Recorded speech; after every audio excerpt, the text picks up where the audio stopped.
Good evening, Nigerians. Good evening, millions watching me live on NTA2, Lagos Network Center. What makes a man? That's what I'm going to flag it up this wonderful evening on Lifted At. What makes a man?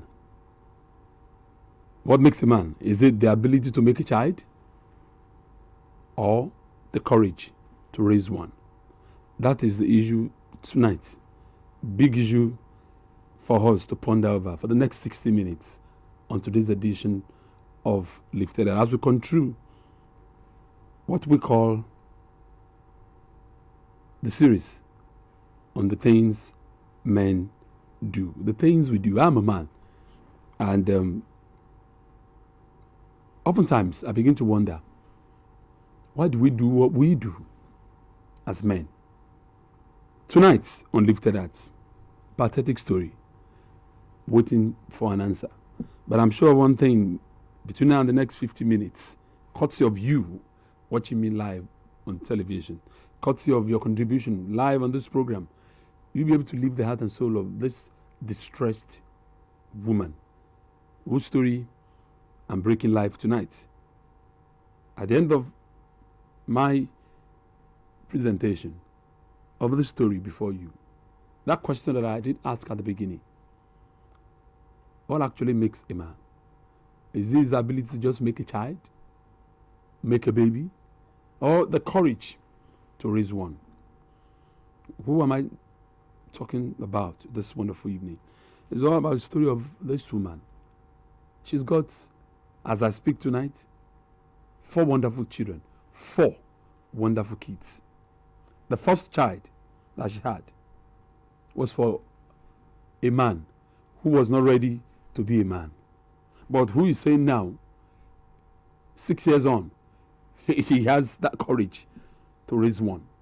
That is the problem on Lifted At this wonderful evening.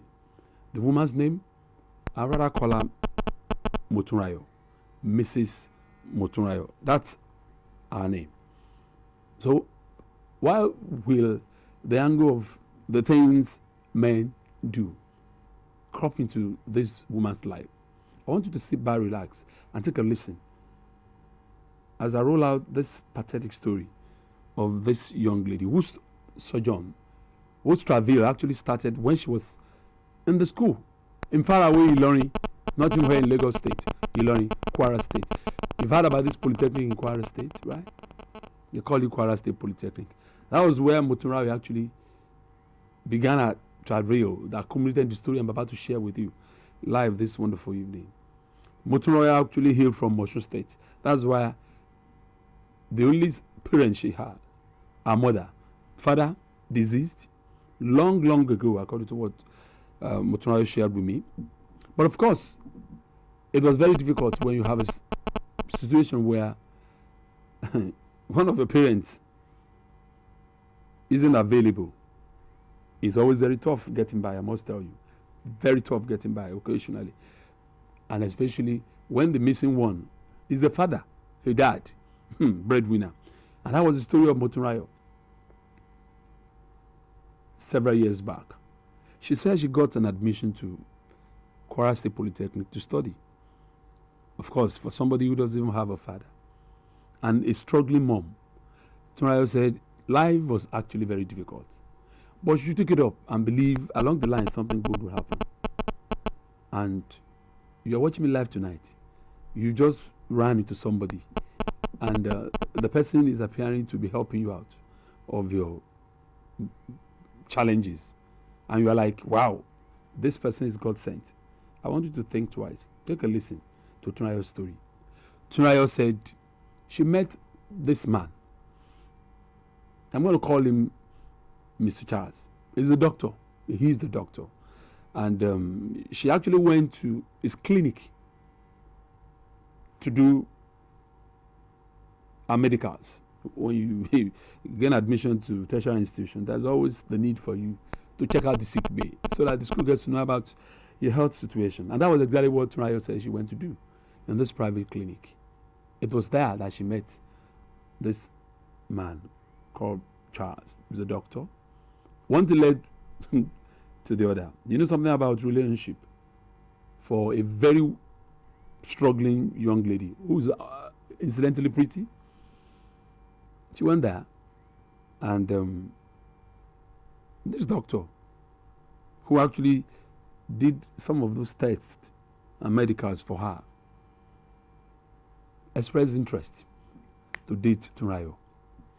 Well, I'm not going to say tonight you are watching me live on television and you believe strongly that our problem began when she decided to do what was wrong.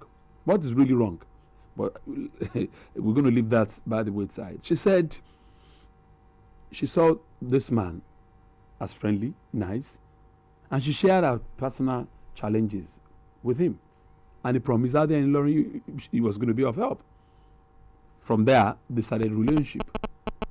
She shared with me about the fact that this Dr. Charles did help her raising school fees occasionally. And she felt what she needed to do for him was, if there are stuffs, many jobs at home, because the man at that time was single. So she was always going to his house weekend, do stuffs to help him, to pay back, according to Tunrayo. But she also said, I don't know, for women, ladies, watch me on television.